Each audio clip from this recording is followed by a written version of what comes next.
his whole thing is, I've been told by Christians my whole life I'm going to go to hell. So now when I am showing myself doing that, now you have a problem. You've been telling me I'm going to be there anyway. So he goes down to hell. The gates open. He's trying to seduce the devil. And then just when he's behind the devil, he kills the devil and takes over. That's all fine, right? That's artistic, Symbolism, though, isn't it? arts, all of that. I just think that when you're clearly sharing and reposting things and being like, haha, look at what I did, look at these churches talking about me, and the community that is backing him up is all laughing and being like, oh, I bet this pisses Christians off, oh my god, this and that, right? That to me then becomes like, what's really your goal?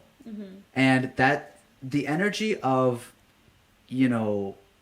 liberals often who will fall into a mob mentality is doing exactly what they hate about a lot of conservatives when they all say that, oh, libtards are all this way, snowflakes, this and that.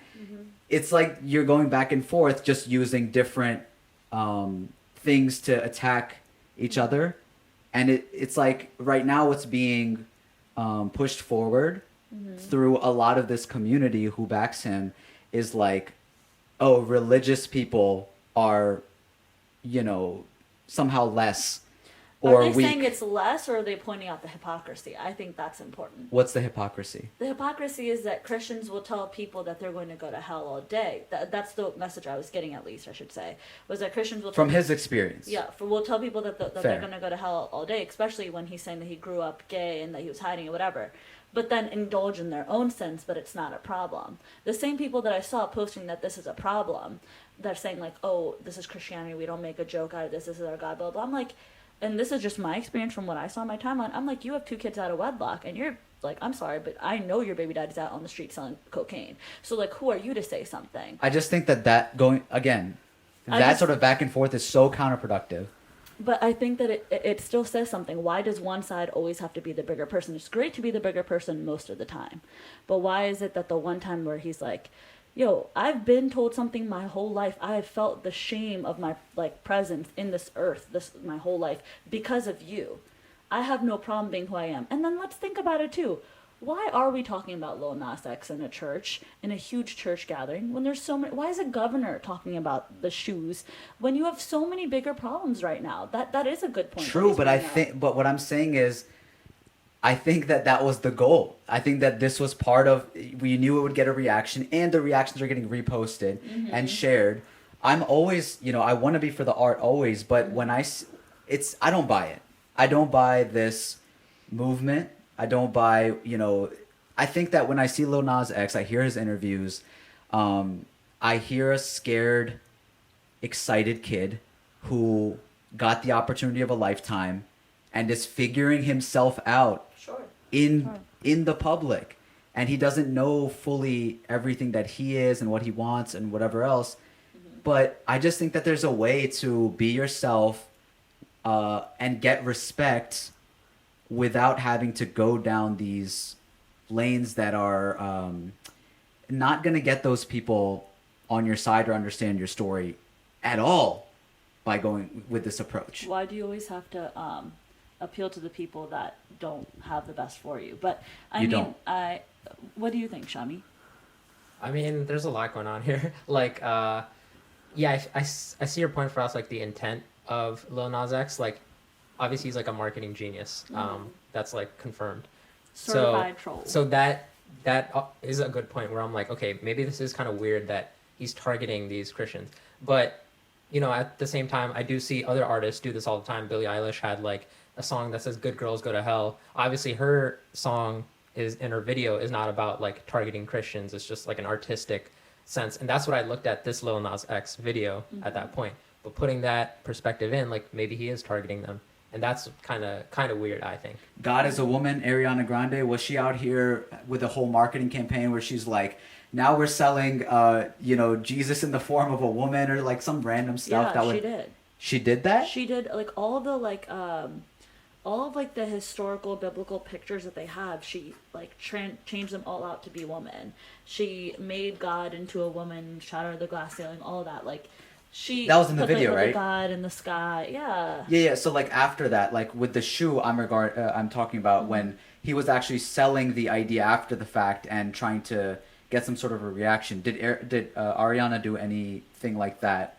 I think it comes to personality too. Ariana Grande is very like, you know, tries to. I think she's like a person who's filled with a lot of anxiety and just like put out like an artistic thing or whatever.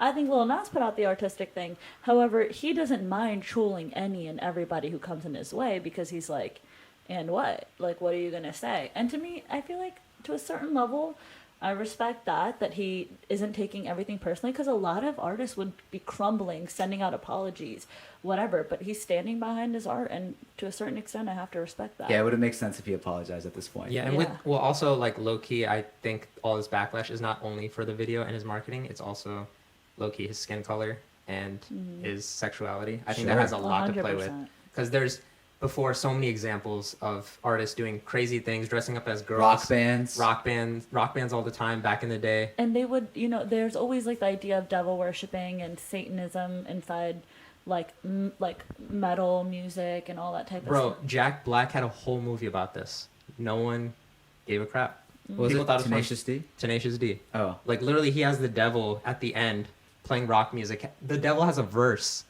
Like literally, the devil has a verse, and it's a dope song. But no, maybe people said something back in the day, but Maybe I guess my last perspective is that perhaps he did say things that came from a Christian ideology. And again, I don't know this. I'm just speaking from the outside.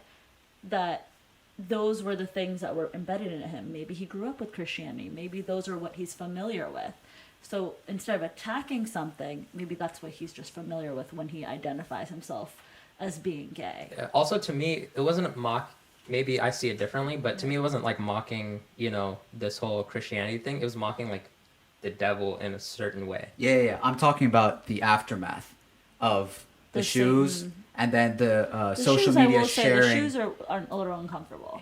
And the supporters making fun of Christians for being Christian or just religious people. I think the idea that they're making fun of Christians for being hypocritical. But, I mean, that's not Lil Nas doing that I mean, straight that's up. not in their comments, right? Like, its comments are going to be just, yo, look at these Christians, LOL, F religious people. Like, But I also think like Lil Nas X, like if you look at his replies, he's not making fun of them for believing in a religion. He'll like make fun of them, their personality. Like sure. some dude will be like, hey, you guys can't last 30 seconds in a debate, and then he'll quote tweet like, you can't last 30 seconds in your bed with your wife or And something he like that. put up a good point when Joyner Lucas called him out and was like, the problem is that you marketed and targeted towards kids and then you switch it up. And he's like, I was rapping about lean in Old Town Road. And that's another thing too, is that we really can't expect these artists to be raising your kids. That is your responsibility. Your 7-year-old should not have unlimited access to the internet. That is your fault. Yeah, I was really surprised Joyner Lucas even said that. I was like, what? What's going on here? But okay. Yeah, one of the responses Lil Nas had was, there's a mass shooting every week that our government does nothing to stop. Me sliding down a CGI pole isn't what's destroying society. Which, you know, great tweet. Like, it's a powerful sort of statement. Makes sense. I think everyone is a little smarter than we'd like to believe. And I know that we're all aware of the times and what it can do. And I just believe in pulling people together in better ways. But all of us as individuals, if we like something, cool. If we don't like it, like myself, I didn't really pay it much mind. I didn't watch the music video fully. I just saw it and then I saw what the aftermath was. I chose to kind of like ignore it. We're talking about it now, which I guess he got what he wants. But this is what happens in these times. And I think like if you don't agree with something or whatever, you can kind of just like, all right, cool, you know. But there's nothing you could do about it. Yeah, like, and I heard this snippet like, 8 months ago, and this was not what I was expecting the music video to be at all. Yeah. I was like, this Even the song's song fire. by itself, you don't expect the music video to go that way. Yeah, but I was like, I really dig this song. I wonder if Call Me By Your Name is based off of that movie. It is. It is? He said he watched the movie right before he wrote the song. Okay, the movie is getting a lot of backlash now.